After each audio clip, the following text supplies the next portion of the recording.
Student, practical aspect point of view, a very important pendulum, compound pendulum, जिसको physical pendulum भी बोलते हैं. Compound pendulum, also called a physical pendulum or a rigid pendulum, is just a rigid body of whatever shape. For instance, I have taken shape of physical pendulum here, elliptical lamina. Of whatever shape, I have taken shape elliptical lamina. Two different orientations of elliptical lamina has been shown depicted in the figure, capable of oscillating about a horizontal axis passing through it. ये जो blue वाला जो colour आप देख रहे हैं, ये elliptical lamina, ये centre of gravity of lamina, ये उस एलिप्स का जो है फोकस पॉइंट है, और फोकस पॉइंट और सेंटर ऑफ एलिप्स के बीच के जो गैप होता है उसे हम बोलते हैं ए. आप बोलते हैं एक आपको पता है एक मेजर एक्सिस होती है, एक माइनर एक्सिस. ये माइनर एक्सिस है जिसको हम 2b बोलते हैं. ये माइनर एक्सिस है, ये माइनर एक्सिस, ये major axis. Major length is 2a, minor length is 2b. Ellipse का एरिया पाई ए भी होता है. ओ यहाँ पे जो है that is centre of gravity of elliptical lamina. दीवार के ऊपर एक कील फिक्स है, नेल फिक्स किया हुआ है. उस नेल के ऊपर हमने ये जो एलिप्टिकल लेमिना के फोकस से हमने उसको हैंग किया. Nail is fixed on wall. Hang elliptical lamina with its plane vertical from its focus on nail. Elliptical lamina के फोकस को नेल पे रख के हमने एलिप्टिकल लेमिना को हैंग किया vertically.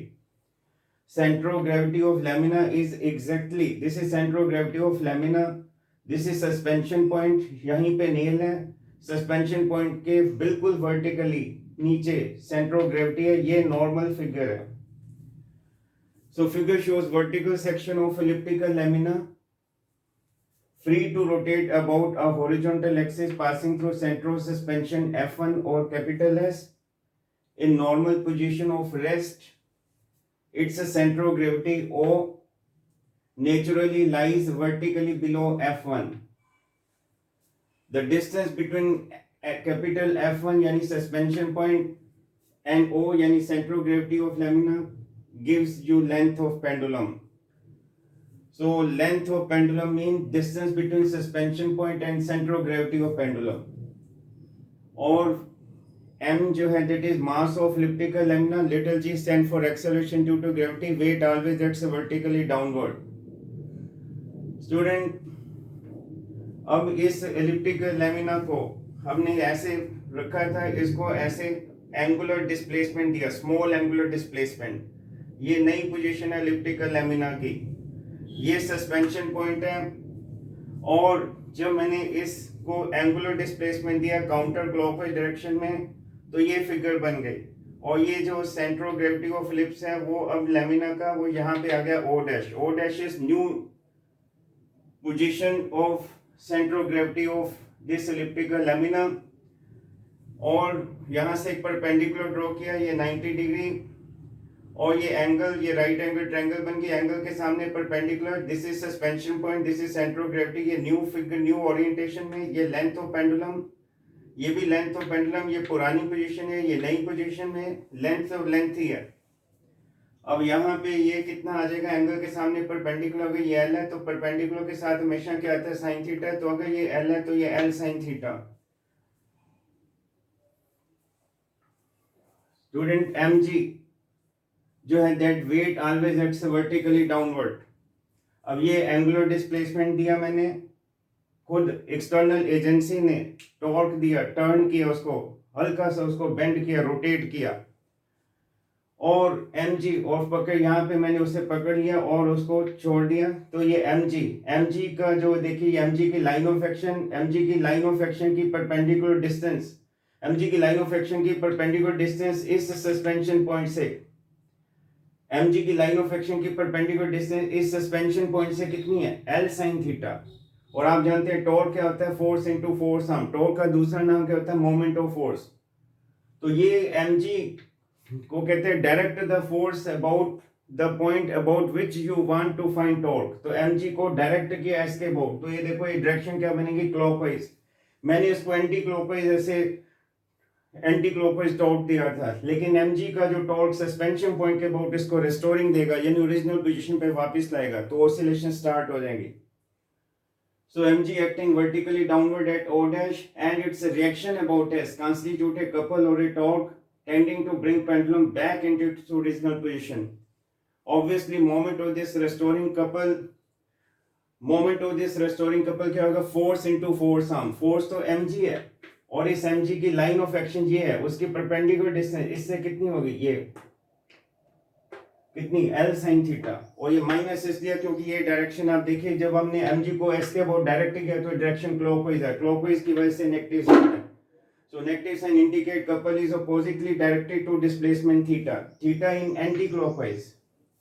So if capital I be moment of inertia pendulum about axis of rotation through s और f1 and d2 theta with dt के its angular acceleration जिसको अल्फा बोलते हैं, कपल आप जानते हैं Newton second law of motion in rotational, Newton second law of motion in rotational motion क्या होता है, tau is equal to net tau is equal to I into alpha.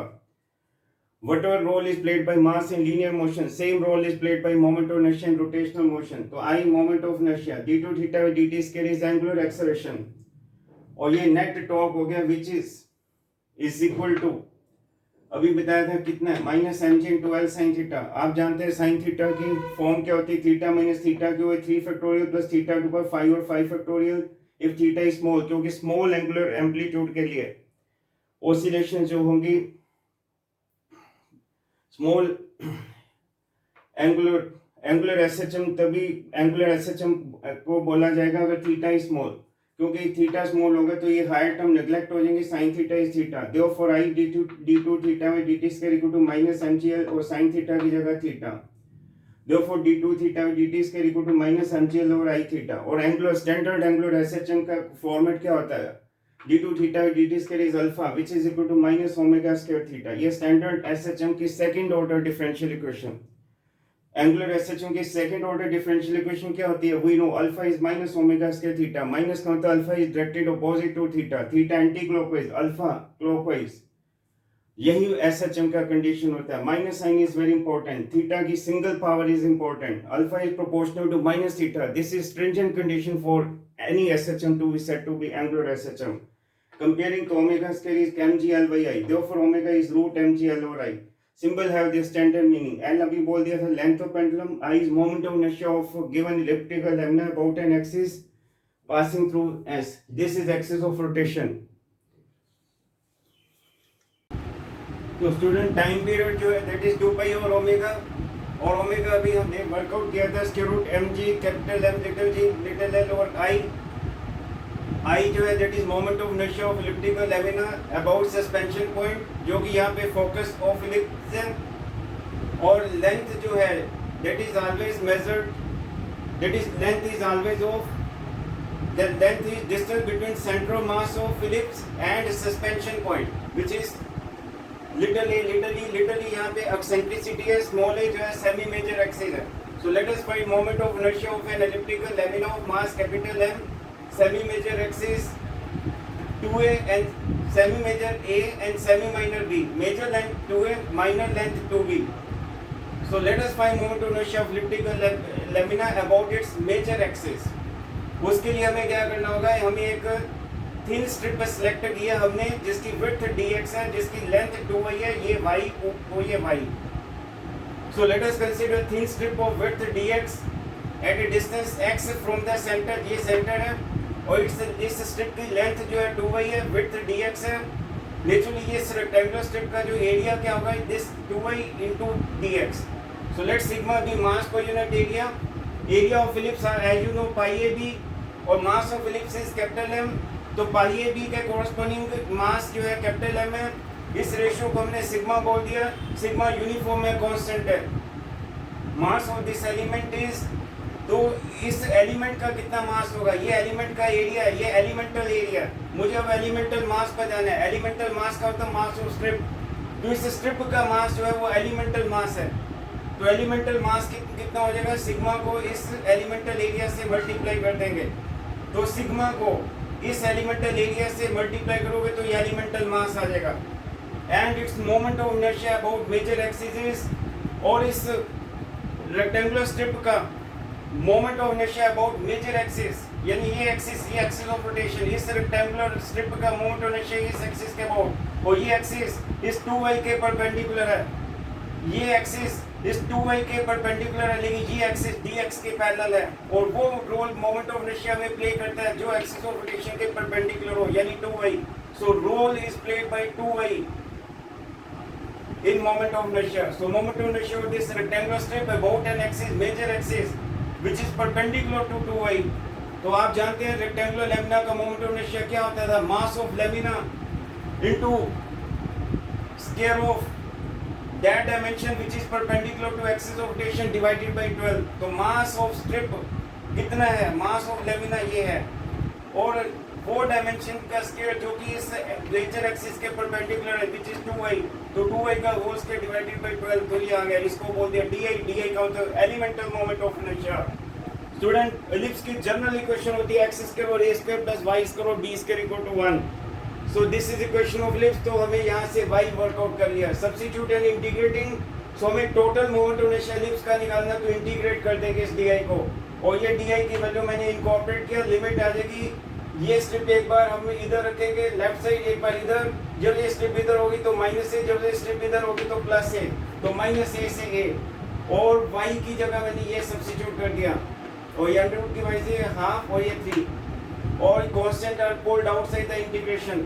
Now this integration is to be worked out, let us substitute x equal to a sin phi, differentiating both side with respect to phi, तो dx by d phi equal to a cos phi, as x approaches to a, तो sin phi approaches to 1, therefore phi approaches to pi by 2, as x approaches to minus a, sin phi approaches to minus 1, phi approaches to minus pi by 2.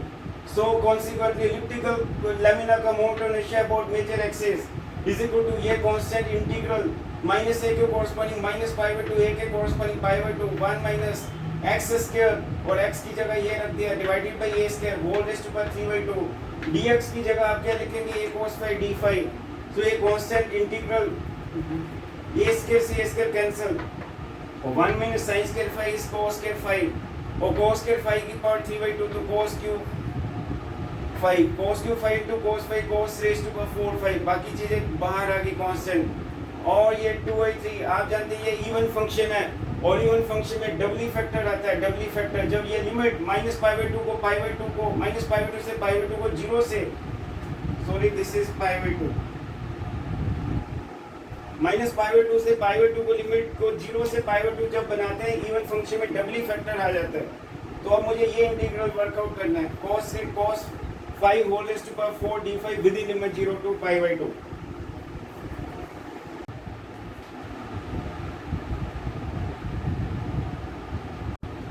तो student ये एक formula use हो रहा है Wallis theorem या Wallis formula, integral cos to power n phi d phi with in limit 0 to pi by 2। ये जो power n है ये पावर नीचे आएगी और फिर डिक्रीज बाय 2, बस ऊपर नीचे काउंटिंग चलती है, नीचे डिक्रीज बाय 2, ऊपर भी डिक्रीज बाय 2, पर पहले ये जो पावर है नीचे आएगी फिर डिक्रीज बाय 2, तो n है, फिर n-1, n-2, n-3, n-4, n-5, n-6, ऊपर नीचे काउंटिंग चलती है। तो इधर करते करते 4 into 2 ऊपर करते करते 3 to 1 पाई बाय 2 तब आएगा जब n इवन है, पाई बाय 2 नहीं आएगा जब n ऑड है। फॉर एग्जांपल इसको वॉलिस फॉर्मूला या वॉलिस थ्योरम भी कहते हैं, integral cos to power 8x dx limit 0 से पाई बाय 2। तो ये देखिए ये पावर 8 है तो ये 8 नीचे आएगा, फिर डिक्रीज बाय 2 और ऊपर भी डिक्रीज बाय 2, बस की काउंटिंग ऊपर नीचे, 8 है, 7 है, 6 है, 5 है, 4 है, 3 है, 2 है, 1 है। 1 या तो ऊपर आएगा या नीचे आएगा, 0 नहीं लिखना, 1 या तो ऊपर आएगा या नीचे आएगा। ये देखो 8 डिक्रीज बाय 2, 7 डिक्रीज बाय 2, बस यहाँ 8 है तो ऊपर 7 आएगा, सेम पावर नीचे आएगी, ध्यान देना। और पाई बाय 2 इसलिए है क्योंकि 8 इवन है, तो सोल्व करके ये आंसर आ जाएगा। So when even then pi by 2 will come, when one odd then pi by 2 will not come. For instance integral cos to power 7x dx है, तो ये पावर 7 है, डिक्रीज बाय 2, 7 है, 6 है, 5 है, 4 है, 3 है, 2 है, 1 नीचे आ गया, 0 नहीं लिखना। Integral cos to power 4 5 d phi, यहाँ देखो इवन है, पावर नीचे आएगा, 4 है, 3 है, 2 है, 1 है, 1 ऊपर आ गया, लेकिन π/2 है क्योंकि ये इवन है, आंसर आ गया। इसको ऐसे भी कर सकते हैं स्टूडेंट, इंटीग्रल cos पर n थीटा sin पर n theta d theta with in limit 0 to π/2। Gamma function का बहुत important formula student is equal to gamma bracket m plus 1/2 gamma bracket n plus 1/2 divided by gamma bracket में m plus n plus 2 divided by 2 with factor 2। ये gamma function है student. और अगर आप compare करें cos पर 8x dx को, तो ये m है, साइन तो नहीं है, एनीथिंग रेज़ टू पर 0 इज 1, तो इसका मतलब n इज 0, m इज 8, तो इसमें m 8 n 0 रख दीजिए, तो गामा ऑफ 9 8m है, 8 plus 1/2 gamma 9/2 n 0 gamma of 1/2 over 2 m plus n यानी 8 प्लस 0 प्लस 2 10/2 यानी 5। और ये प्रॉपर्टी याद रखिए, gamma n plus 1 is n gamma n, gamma half की value root pi, gamma z plus 1 is z factorial, integral cos पर 8x dx 0 to π/2, ये gamma 9/2, इसको देखिए n plus 1 n gamma n, gamma 9/2 means 7/2 to gamma 7/2, gamma half बरकरार और 2 gamma 5 क्या होता है 4 into 3 into 2 into 1, अब गामा 7/2 यानी 5/2 into गामा 5/2, फिर गामा 5/2 यानी 3/2 गामा 3/2, फिर गामा 3/2 यानी 1/2 gamma 1/2 and so on so fourth. तो ये सिंप्लीफिकेशन करके गामा हाफ रूट पाई और ये 7 into 5 into 3 into 1 और ये 40 है, 2 into 2 into 2 into 2 16 को 18 into 2 48 6 into 4, तो this can be written as like this. तो आप देखिए 8 into 6 into 4 into 2 और ये 7 into 5 into 3 into 1 5/2, वही आ गया, same history repeat itself. Whether you use Wallis theorem or Wally formula or you gamma function, answer comes out to be same। तो मतलब यही चीज मैं कहना चाहता हूँ। तो आप गामा फंक्शन से भी इस चीज को याद रख सकते हैं, पर you have to remember this, you have to have this formula in your mind। cos integral cos over m theta sin पर n theta d theta 0 to π/2 is equal to gamma m plus 1/2 gamma n plus 1/2 over 2 gamma bracket m plus n plus 2 divided by 2। इसी प्रकार से आप integral cos 4x dx भी कर सकते हैं, integral cos 7x dx भी verify कर सकते हैं।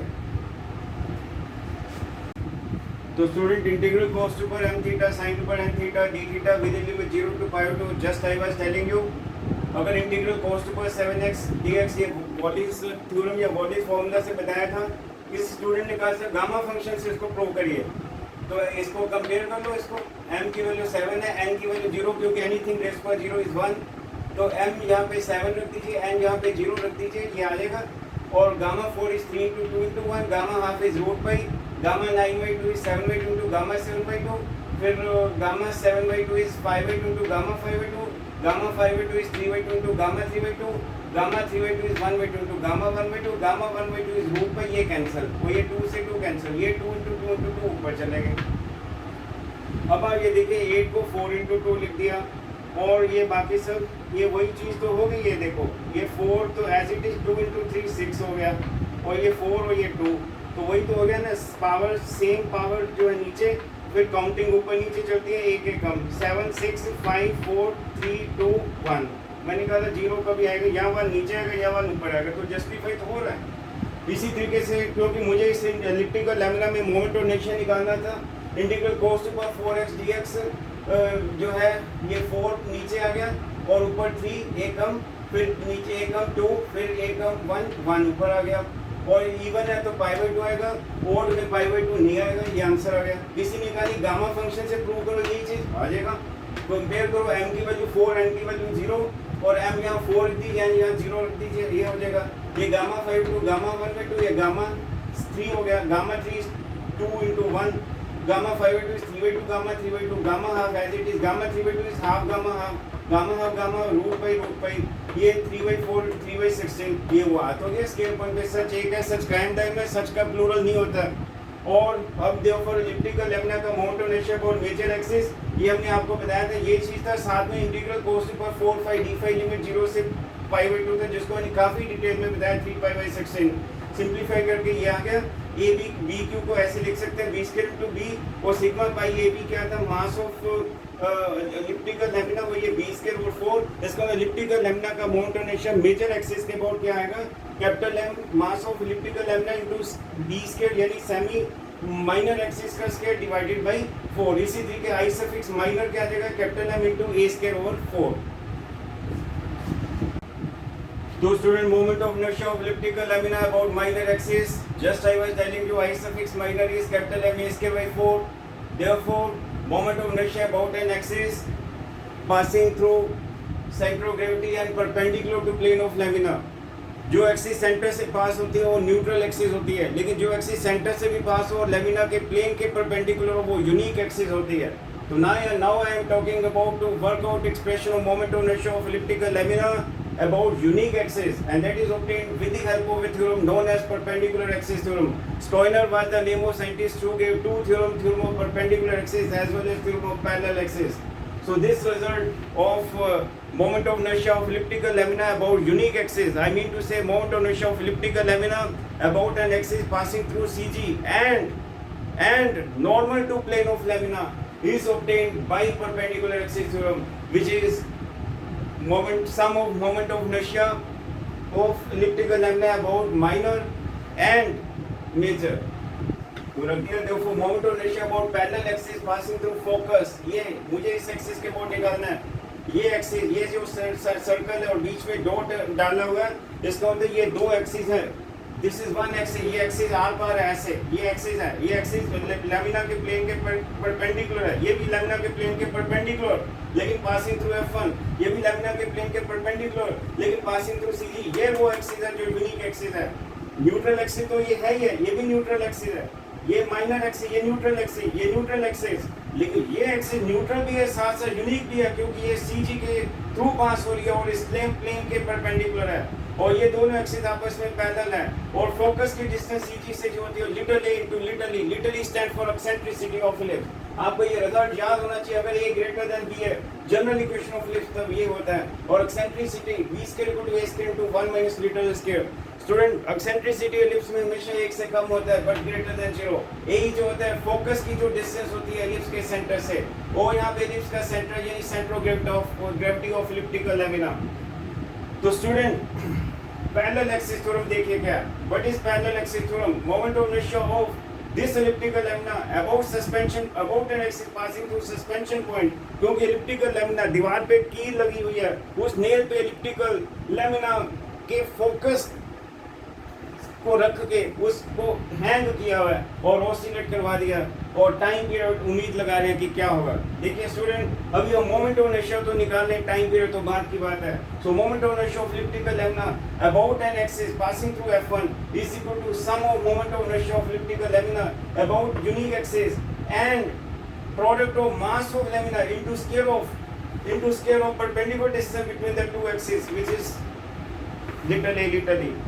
तो आई सफिक्स हो just I have worked out plus capital M A E, इन दोनों एक्सिस के बीच में डिस्टेंस है, ये एक्सिस 3D में है और कैपिटल एम बाई 4 कॉमन लेके आ गया। If this elliptical lamina is used as compound pendulum or physical pendulum suspended at focus, then time period shall be 2 by, ये जस्ट मैंने बिगनिंग में डिराइव किया था, time period is 2 by square root capital I suffix F1 और capital M into little g into capital L suffix cm। Capital L suffix cm का मतलब ये होता है कि सेंटर ऑफ ग्रेविटी कितनी दूर है सस्पेंशन पॉइंट से, और student centre of gravity suspension से कितनी दूर है, लिटरली और आई सफिक्स F1 वो हमने वर्कआउट करा ही हुआ है और आपको बस ये जो वैल्यू आई सफिक्स F1 है ये यहाँ पे सब्स्टिट्यूट कर दीजिए और उसके बाद m से m कैंसिल हो गया, देन ये 4 डाउनस्टेयर में आ गया तो 2 पाई। अब हमने क्या किया, ये 4 लिटल ई इसके नीचे भी है, 4 लिटल ई इसके नीचे भी है और लिटल जी अलग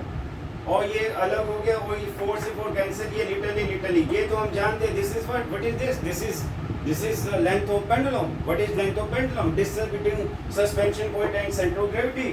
सो ये लिटल एल है और ये लिटल ये भी लिटल एल है, लेकिन साथ में जो है that is k square and student k square जो होता है that's k is radius of gyration of ellipse about an axis passing through suspension point और वो है a square plus b square by 4 यानी k स्क्वायर जो है under root. तो k स्क्वायर जो है a square plus b square by 4, तो k स्क्वायर बाई l जो है, k स्क्वायर बाई l जो है that is centre of oscillation, ये सेंटर ऑफ ऑसिलेशन है। 3 पॉइंट आप देख रहे हैं, ये सस्पेंशन पॉइंट, ये सेंटर ऑफ ग्रेविटी पॉइंट, ये सेंटर ऑफ ऑसिलेशन। और यही क्वेश्चन हमारे से पूछा हुआ है कि centre of oscillation centre of gravity से कितनी दूरी पे है।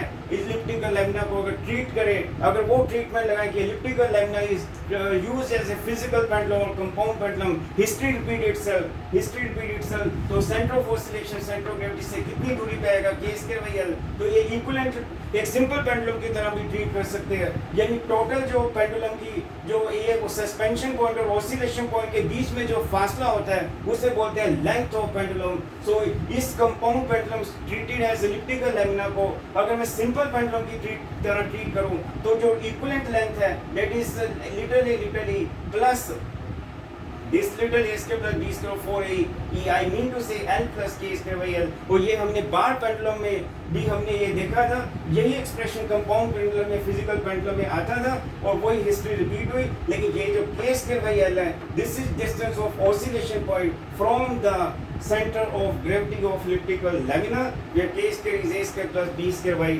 4। तो ये देखिए। और लेकिन ये वाला जो सेंटर ऑफ ऑसिलेशन पॉइंट है, ये CG है, CG के उस तरफ एक तरफ CG का एक तरफ ये है, दूसरी तरफ ये है। सेंटर ऑफ सस्पेंशन CG के उस तरफ है, लेकिन oscillation point centre of gravity के दूसरी तरफ है। और ये सस्पेंशन पॉइंट के सेंटर ऑफ ऑसिलेशन हमेशा सस्पेंशन पॉइंट के CG के दूसरी तरफ होता है, यानी रिमोट साइड होता है। और ये केस के भाई डिस्टेंस है, and this is very important article.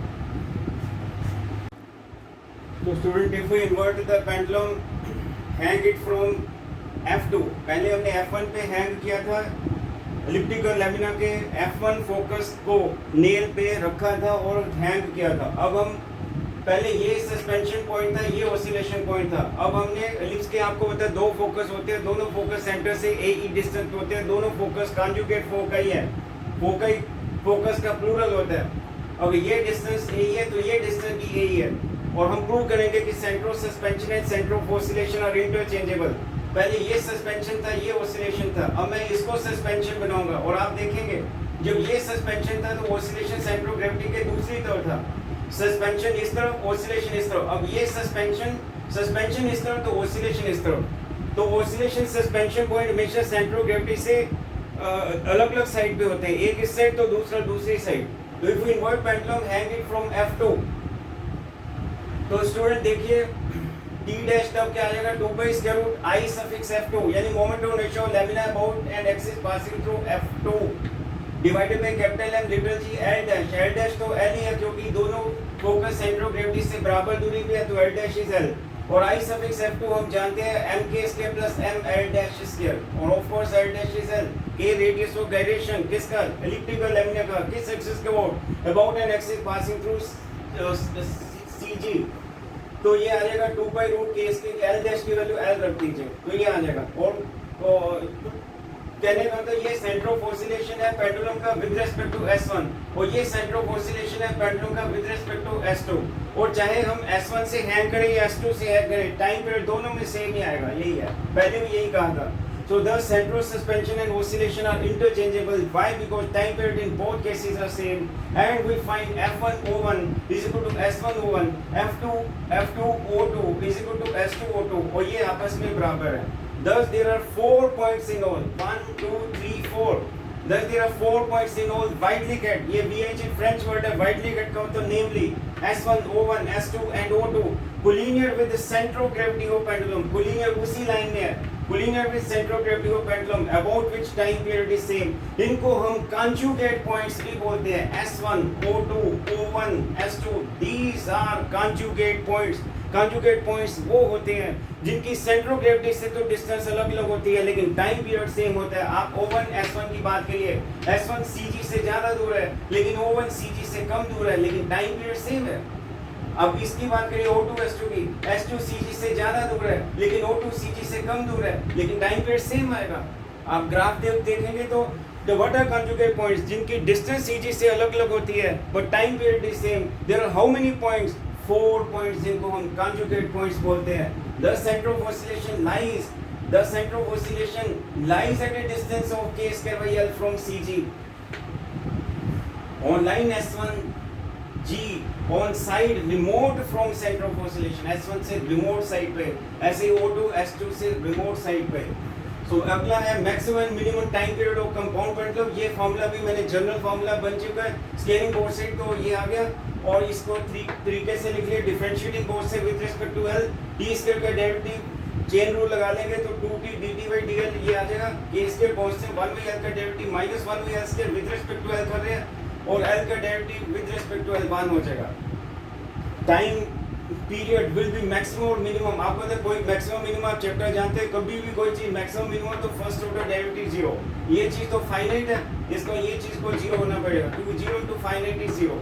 तो के मोड के इसके रिजल्ट्स के जब स्केल हटता है तो मोड आता है, जब मोड खुलता है तो प्लस और माइनस आता है, लेकिन माइनस एल तो मीनिंगलेस है.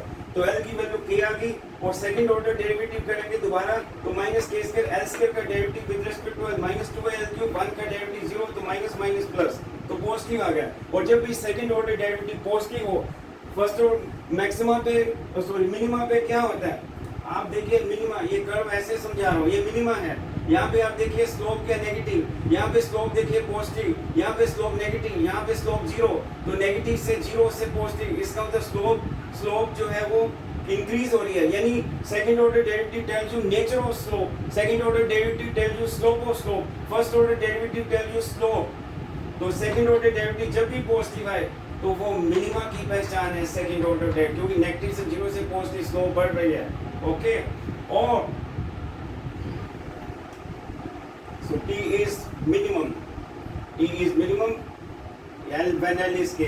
So जब भी when length of pendulum is equal to radius of gyration about an axis passing through CG, तो उस वक्त फिजिकल पेंडुलम कंपाउंड पेंडुलम चाहे कोई भी उसकी शेप हो, चाहे वो बार पेंडुलम है या फिर एलिप्टिकल लैमिना के शेप में पेंडुलम है, टाइम पीरियड इज मिनिमम. किसी ने पूछा सर ये तो ठीक है मिनिमम, मैक्सिमम कब होगा? स्टूडेंट टाइम पीरियड मैक्सिमम तब होगा जब एल मैं जीरो बना दूं. ये जीरो बना दीजिए. अगर मैं एल को जीरो बना देता हूँ तो टाइम पीरियड कितना आएगा? देखो 2 पाई रूट के square plus zero square divided by zero into G something और zero infinity. Time period infinity हो गया. यानी जब लेंथ जीरो हो गई यानी डिस्टेंस बिटवीन जब डिस्टेंस सेंटर ऑफ ग्रेविटी की डिस्टेंस सस्पेंशन से जीरो हो गई तो टाइम पीरियड इन्फिनिटी हो गया स्टूडेंट. तो ये मैक्सिमम वैल्यू टाइम पीरियड है और ये मिनिमम वैल्यू टाइम पीरियड की क्या कंडीशन है? L इज इक्वल टू के. और मिनिमम वैल्यू कितनी आएगी टाइम पीरियड की? मिनिमम वैल्यू कोई पूछ लेता है, चलो मैक्सिमम वैल्यू तो इन्फिनिटी आ गई, मिनिमम वैल्यू कितनी आएगी? मिनिमम वैल्यू टाइम पीरियड कितनी आ जाएगी? 2 पाई अंडर रूट. अभी तो बताया ये कंडीशन है जहाँ पे टाइम पीरियड की वैल्यू मिनिमम आ जाएगा L square plus L square जो कि k की वैल्यू L पुट कर दो ओवर L G तो ये आ जाएगा 2 pi root 2 L over G. तो ये जो है ये मिनिमम टाइम पीरियड की वैल्यू है. तो thank you so much. Video थोड़ा सा लेंथी हो गया, मैं ग्राफ अब नहीं डिस्कस कर सकता. ओके जी, thank you so much. Very important pendulum, physical pendulum in the form of elliptical lamina I have discussed.